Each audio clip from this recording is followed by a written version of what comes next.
It's August the 11th, 1986. The wind has dropped, and Westland can attempt to prove that they have the fastest helicopter in the world.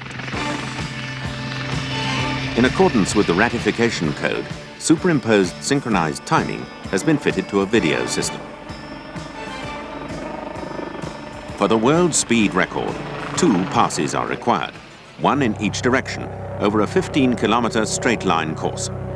367 kilometers an hour is the speed to beat.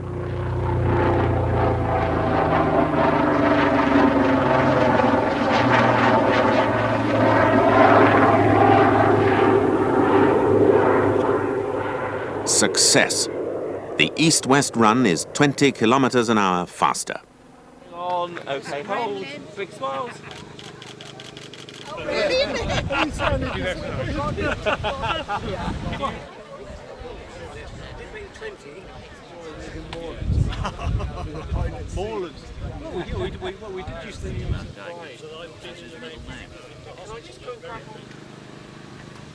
Well, it gives me great pleasure as the managing director of Augusta Westland Limited. I'm going to take the privilege or take the opportunity to still call ourselves Augusta Westland Limited for the time being.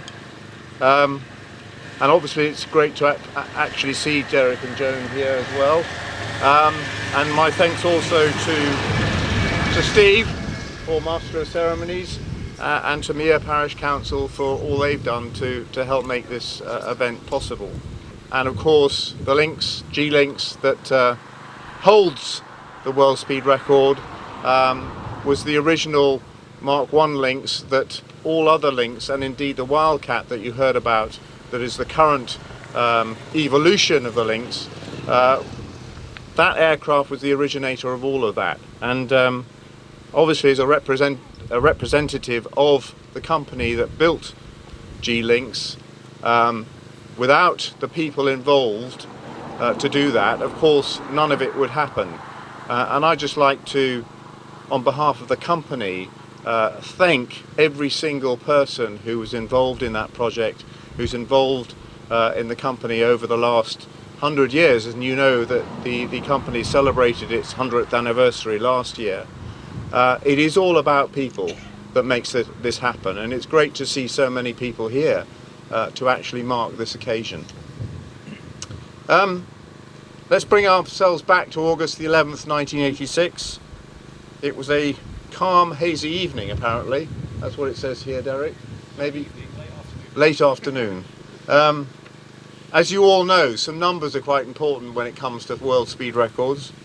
And the aircraft achieved an average speed of 249.1 miles per hour, or 400.87 kilometers per hour, and in so doing set a new outright world speed record for helicopters, beating the previous record by over 32 kilometers per hour. At the time, this was a very strong statement for the company. It was a strong statement of the company's technical strength, and it was a strong statement that the company was still in business after what you might all remember was the infamous Westland affair. The aircraft itself, it was the company demonstrator. It was fitted with new composite main rotor blades, which had first flown just a year before and had been developed under the British Experimental Rotor Programme. In addition, it had quite a number of other modifications in order to create the power and torque needed to achieve the record. So in addition to the new blades that were fitted, and those blades, by the way, are still flying today, not the original ones, but the design is certainly still flying today. The aircraft was fitted with more powerful engines, and it was fitted with also a water methanol power boosting system. And the gearbox itself was cleared to nearly 40% more power for this short duration, and the tailplane on the back of the tail itself had a low set angle on it, and end plate fins which were fitted to reduce the load on the tail rotor. And drag was also reduced as much as possible by using composite fairings and also tape to smooth any blemishes on the airframe.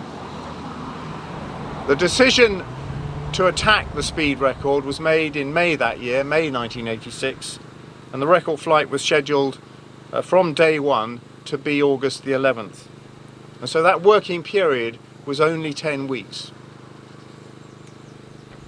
Of course, any manufacturer such as ourselves relies on a huge number of other companies to support us in delivering that helicopter and others that you saw in the sky earlier on. And so we had a huge support from that supplier base, and obviously in particular Rolls-Royce providing the engines, and also the Ministry of Defence, who were very, very helpful in making it happen. And interestingly, all the components on that aircraft were returned to normal use after the record flight.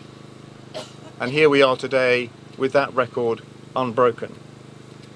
So I think it's a fabulous opportunity with this plaque to forever remember that amazing record that still stands today. And so without further ado, I'd like to invite Derek and Joan to unveil the plaque.